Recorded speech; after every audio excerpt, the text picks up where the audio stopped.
दोस्तों, आदाब, सलाम, नमस्कार। आज के एपिसोड में हम बात करेंगे बिहार के एक और high profile Lok Sabha seat Vaishali के बारे में।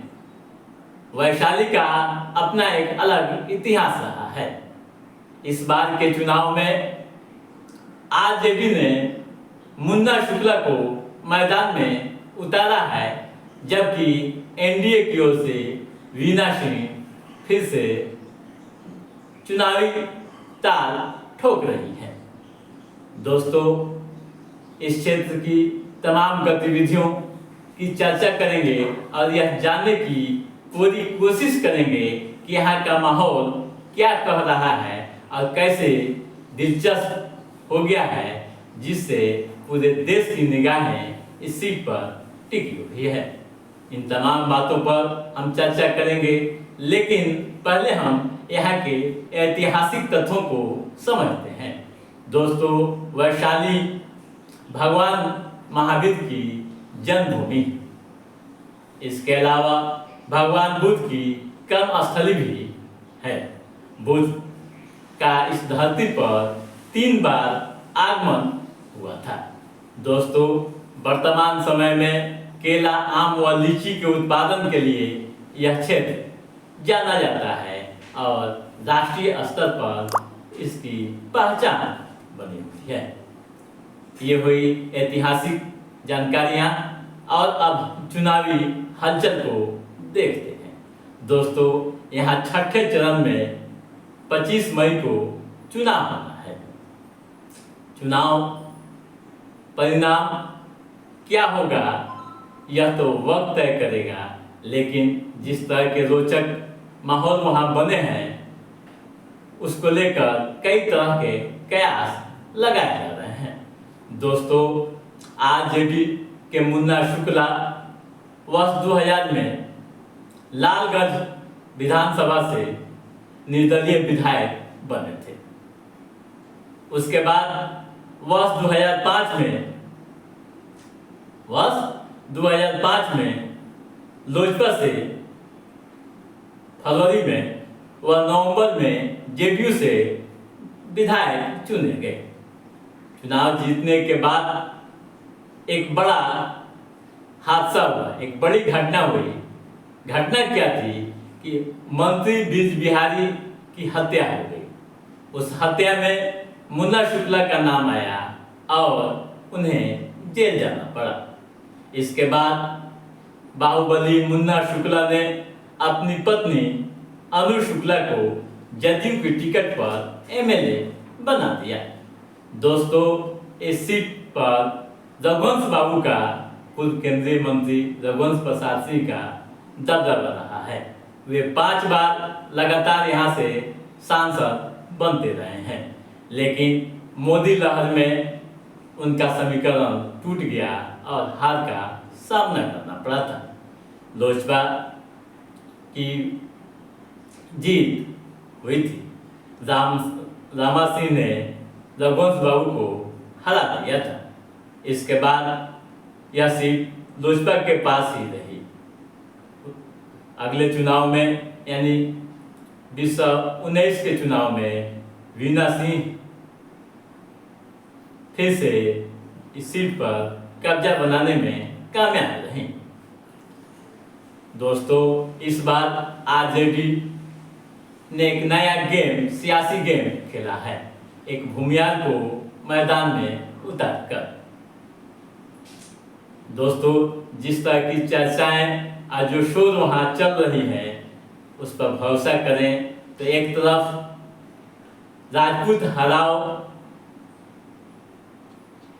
मिशन चलाए जा रहे हैं, तो वहीं दूसरी तरफ वीना सिंह के पक्ष में राजपूत समाज की गोलबंदी भी जबरदस्त तरीके से हो रही है। लालू यादव ने भूमियार को टिकट या लालटेन थमाकर सियासी चाल इस कदर खेला है कि वीना सिंह की मुश्किलें काफ़ी बढ़ गई हैं। दोस्तों, आपको बता दूं कि राजपूत तो बीजेपी के साथ हैं ही, लेकिन भूमियाल जो परंपरागत बीजेपी के वोटर्स हैं वे इस बार मुन्ना शुक्ला के साथ पूरी तरह से चले गए हैं। जिस तरह की चर्चाएं हो रही है, जो खबरें वहां से आ रही है और राजनीतिक विश्लेषक जो बता रहे हैं, इस बार भूमियाल वोटरों की गोलबंदी ने वीना सिंह की मुश्किलें काफी बढ़ा दी है। दोस्तों, जातीय समीकरण के आधार पर यहाँ वोट होता रहा है और इस बार के चुनाव में एक अलग तरह की हवा चल रही है। हवा क्या है कि राजपूत अलग धर्म है और भूमियाल भी अलग धर्म है, यानी अपने अपने को अलग तरीके से तोड़ रहे हैं। यहाँ हिंदुत्व या फिर मोदी लहर का खास असर नहीं है। दोस्तों, जातीय समीकरण की बात करें तो इस सीट पर राजपूत, जादव व भूमियाल का वर्चस्व रहा है, दबदबा रहा है। इसके अलावा मुस्लिम वोटर्स भी काफ़ी निर्णायक रहे हैं। इस सीट के अंदर 6 विधानसभा क्षेत्र हैं। आप ये भी नोट कर लीजिए: मीनापुर, कांटी, वदुराज, पारो, साहेबगंज व वैशाली। ठीक है दोस्तों, अब आइए कुछ और जानकारियाँ हम हासिल करते हैं यहाँ के बारे में। दोस्तों, पूर्व के चुनाव का भी आकलन इस दौरान कर लेना जरूरी है। किसे कितना वोट मिले थे, फिर आगे की चर्चा हम करेंगे। दोस्तों, वर्ष 2004 के चुनाव में मुन्ना शुक्ला निर्दलीय मैदान में उतरे थे। ठीक है, उन्हें 2,56,000 के करीब वोट मिले थे।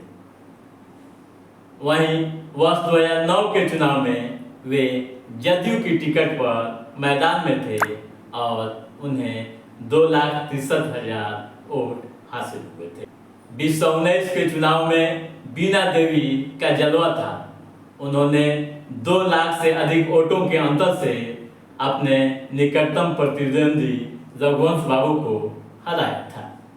वीना देवी को 53% वोट शेयर के साथ 5,68,215 वोट मिले थे, जबकि आरजेडी के रघुवंश प्रसाद सिंह को 3,33,631 वोट मिले थे, यानी वोट का प्रतिशत इन्हें 31% था। वहीं 2014 के चुनाव की बात करें, रामा किशोर सिंह ने जीत दर्ज की थी। रामा किशोर सिंह को 32.99% वोट मिले थे, यानी उनका कुल वोट 3,05,450 था, जबकि आरजेडी के रघुवंश प्रसाद सिंह को 2,06,183 वोट हासिल हुए थे, यानी रघुवंश बाबू का उस समय 22.25% वोट हासिल हुए थे। दोस्तों, आपको मैंने पहले ही बताया कि रघुवंश बाबू 5 बार यहाँ सांसद रहे हैं। 1996, 1998, 1999, वर्ष 2004 व वर्ष 2009 में वे लगातार जीते और दिल्ली पहुँचे। जातीय समीकरण की बात तो यहाँ हो ही गई। दोस्तों, यहाँ जाति ही धर्म बन गई है और सभी उसको निभा रहे हैं। यानी भूमियाल वोटरों की गोलबंदी अलग तरह से है, तो वहीं राजपूत वोटरों की भी गोलबंदी काफ़ी तेजी से हो गई है।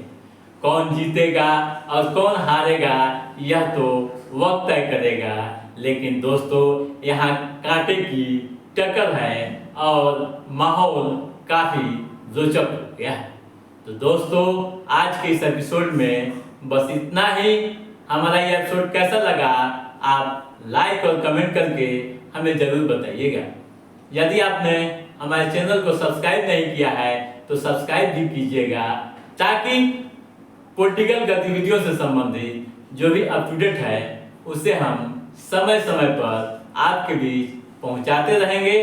तब तक आप अपने दोस्त को दीजिए इजाजत।